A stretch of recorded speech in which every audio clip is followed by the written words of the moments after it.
So this is antidepressant practice question. Let's just test what we have learned and see how much you retain. So the first question is, which class of antidepressant is most commonly associated with sexual dysfunction? So which of the I almost said the answer. Which of the antidepressants is associated with sexual dysfunction? Atypical antidepressants, tricyclic antidepressants, monoamino oxidase inhibitors, selective serotonin reuptake inhibitor. I just give you 30 seconds to answer. You can put it down on your paper. And if you say the answer is SSRI, you are correct. And always remember this: decreased libido and anorgasmia. So they don't really reach orgasm. That sexual satisfaction. It's not just about it's decreasing their libido. It doesn't also let them reach that sexual satisfaction. And this is one of the reasons women don't like SSRI. And also remember everything I went through. You can look at the videos again to recap all that we went through and all the things that we looked at about about SSRI, and it's very very important. We say that SSRI, it also it can cause erectile dysfunction, especially Paxil. And I also mentioned that the ones that are more safer is the sertraline, is the estalopram, is Celexa. So please remember your SSRI is very high yield in the exam. I also mentioned that SSRI can cause serotonin syndrome. Serotonin syndrome, when you combine it with, it can be when you combine it with MAOI, when you combine it with triptans, when you combine it with sulpamento. So please remember all that we covered. And I say that serotonin syndrome, they will have those symptoms like high temperature, hypertension, but they are not the major thing. The major thing there is that myoclonus and dysplasia, that excessive shaking or movement. Then they also have diarrhea. So remember that an SSRI is safe. We say that is safer than the other ones. And we also mentioned that SSRI, that is the first line treatment for for depression, for generalized anxiety, for panic disorder, for PTSD, for OCD, and for anorexia nervosa. These 16. So please always remember that we have gone through it in the video. Go back again and refresh your mind.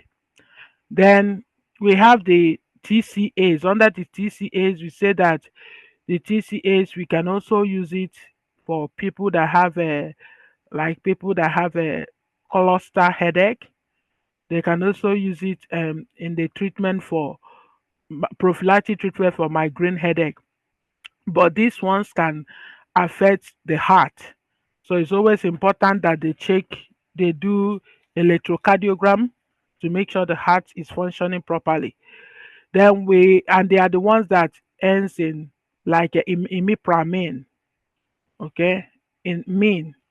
Then we have the atypical antidepressants where we mention miltazepam, which is the Remelon, and we say that they are the one that helps to stimulate appetite. If somebody have depression and loss of appetite, you can give them milteza. Then we also have the trazodone, but remember that the trazodone is used off label for sleep, but it can also cause priapism.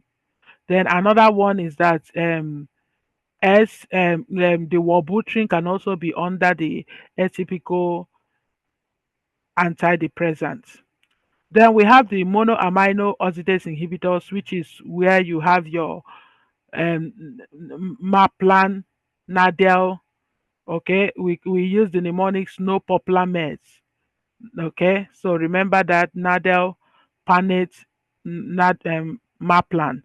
So we say that they need to avoid food that is that has a tyramine because it can cause hypertensive crisis. Then, which antidepressant is known for causing weight gain? Which one is known for causing weight gain? We know that yes, they can cause weight gain, but there is one that we said it can cause weight gain and sedation. That is the buzzword. It can cause weight gain, it can cause sedation. Is it bupropion? Bupropion is also your Wellbutrin. Is it fluoxetine? Fluoxetine, that is also your SSRI. Is it sertraline? Sertraline is also SSRI. And is it mirtazapine? Mirtazapine, which is your Remelon. So please, which one did we say can cause weight gain and sedation? Weight gain and sedation. So if you choose mirtazapine, that is correct because remember I said it helps to increase appetite. So these people are going to have more appetites to eat. So when they start eating, yes, SSRI can cause weight gain, but mirtazapine is one of the major reasons. Okay, it causes weight gain and sedation. So please remember that. It's also known as Remelon. So when they are on mirtazapine, you need to monitor their weight. Which antidepressant is contraindicated in patients with a history of seizure? So which antidepressant is contraindicated in patients with a history of seizure? Citalopram, paraxetin, venlafaxine, and bupropion. So which one do we say? So if you remember your classification of medication, citalopram and paraxetin, which is your Paxil, both of them are SSRI. Then venlafaxine and bupropion, they are your. So which of them? So if you choose bupropion, which is your Wellbutrin, that is the one we said it causes seizure. So you have to be careful and we avoided it any symptoms that worsen seizure, something like dehydration, fever, or anorexia nervosa. It needs to be avoided. So let's say a patient is on SSRI, patient have a risk of erectile dysfunction.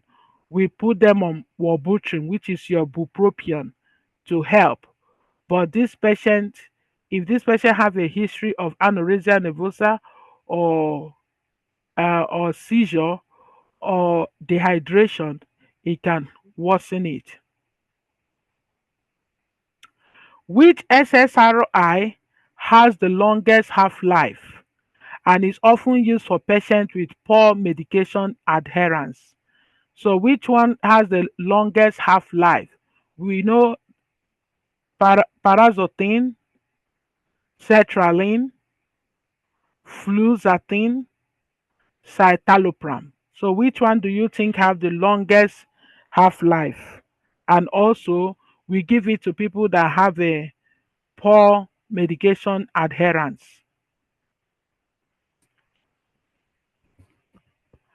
If you answer fluoxetine, you are correct. So how do I remember is fluoxetine? From my little way, how I remember it is that fluoxetine, flu, like when somebody has fluoxetine. When somebody have flu stays like 7 days. So if you look at it, the half-life for fluoxetine is 7 days and up. So that is how I remember it from my own way. Fluoxetine. So people that suffer from flu, it stays like up to 7 days. Paraxetin is the shortest half-life. That is the one that I said that used to be the first guideline, but no longer the first guideline because it causes more erectile dysfunction, and also it causes more anticholinergic effect. So it has more side effect. So that is why it's not really in use more often now. The ones that are more in use, I remember it's like SEC, that's sertraline, escitalopram, and citalopram.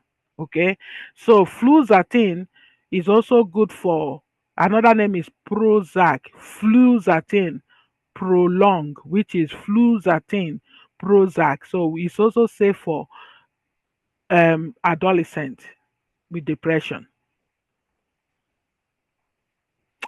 Which antidepressant is preferred in patients with fatigue and low energy? So which one do we use for fatigue and low energy? So due to activating properties. Okay? Is it bupropion? Is it mirtazapine? Is it trazodone?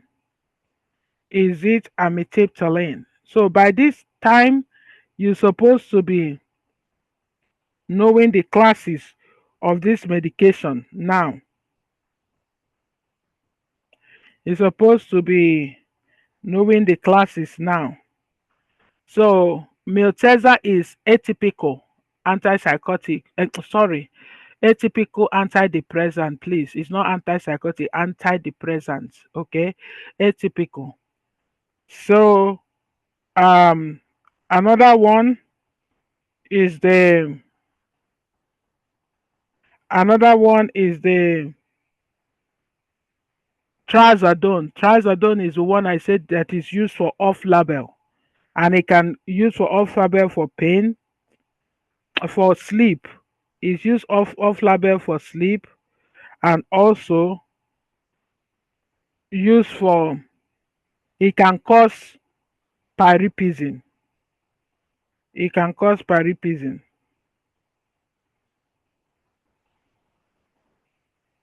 Then another one we have there is amitriptyline.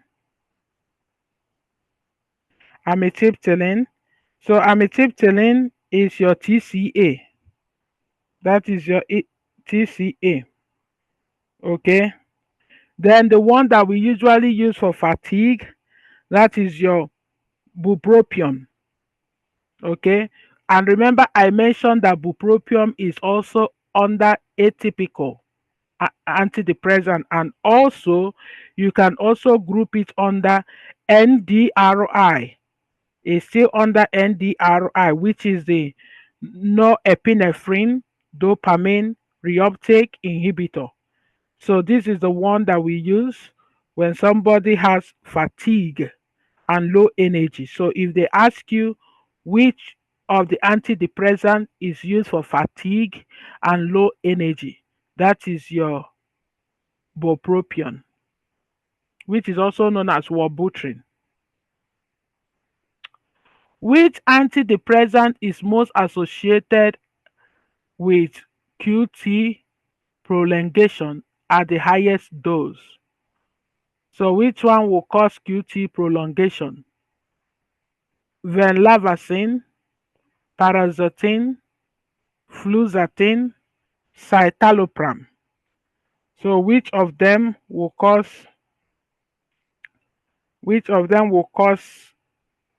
QT prolongation? Which of them will cause QT prolongation?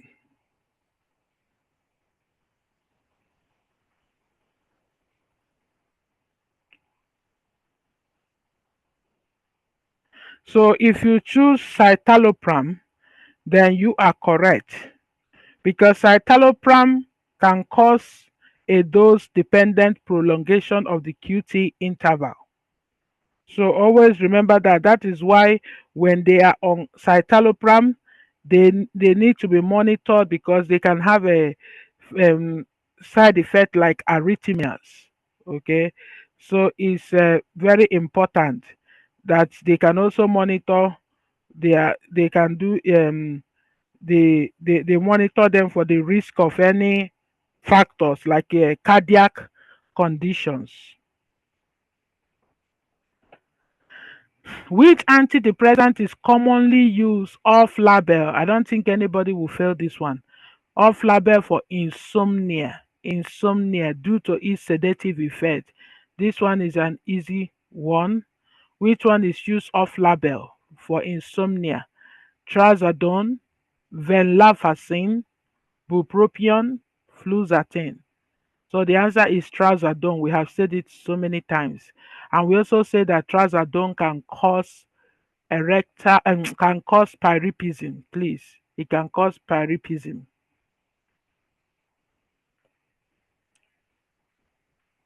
What is the mechanism of action for SSRI? What is the mechanism of action? So this one is just, if you look at mechanism of action, is very, very simple. I don't think anybody will fail this, because if you look at it, inhibit norepinephrine reuptake, inhibit serotonin reuptake, block dopamine receptor, increases GABA activity. So if you remember all that we went through, you will know that this is not SNRI. SNRI is the one that we said that will inhibit both the serotonin and norepinephrine. That was why it was SNRI. Then we also have the SSRI. We also have the SNDRI. Okay, SNDRI. We also have that one, serotonin norepinephrine dopamine reuptake inhibitor. So that one can block the dopamine, but the correct answer to this question is it inhibits serotonin. So SSRI is just working on inhibiting the serotonin. It doesn't have effect on norepinephrine. It doesn't have effect on dopamine, and it doesn't have effect on increasing the GABA activity. Which antidepressant is least likely to cause sexual side effects? So which one will not cause sexual side effects? I believe this question is very simple. So which of them will not cause erectile dysfunction? Paraxetine, sertraline, bupropion, and citalopram. So we have gone through this so many times. The answer is bupropion. Bupropion will not cause erectile dysfunction. Rather, it will help. That is why we say that when somebody is on SSRI and they complain of erectile dysfunction, the best one to give them is bupropion. Okay. Which antidepressant requires dietary restrictions due to risk of hypertensive crisis? So which of these did we say that you need to avoid tyramine rich diet? Is it fluoxetine? Is it venlafaxine, sertraline, phenelazine? So remember the answer is phenelazine. So what is phenelazine? That is your MAOI. Remember, that is the one that you need to avoid. I use the mnemonic no popular meds, Nadel, Panate, Maplan. So that is it. That is the one that the one that you need dietary restrictions. That is your MAOI. Which antidepressant is associated with discontinuation syndrome if stopped abruptly? So which one you can, one of the ones that we mentioned you cannot stop abruptly: fluoxetine, metazapine, paroxetine, bupropion. So which of them you cannot stop abruptly? So if you choose paroxetine, because paroxetine is also known as Paxil. Paxil is the one that have the shorter half-life. One thing about SSRI is that SSRI should not be stopped abruptly. It needs to be tapered off slowly, but especially with paroxetine, because paroxetine have a shorter half-life. Which SNRI is commonly used? So which one is commonly used for depression and neuropathic pain? So which one do we use for depression and neuropathic pain? Remember my little mnemonic, SNRI. I usually, instead of saying serotonin, not uh, SSRI, not epinephrine, I use the word neuropathic. So which one can we use for both depression and neuropathic pain? If you choose duloxetine, so duloxetine, I remember it as dual. Dual means two. It is doing two things. What are the two things it is doing? It is used for depression and it's used for neuropathic pain. So this is some of the questions we have tonight. If you have any question,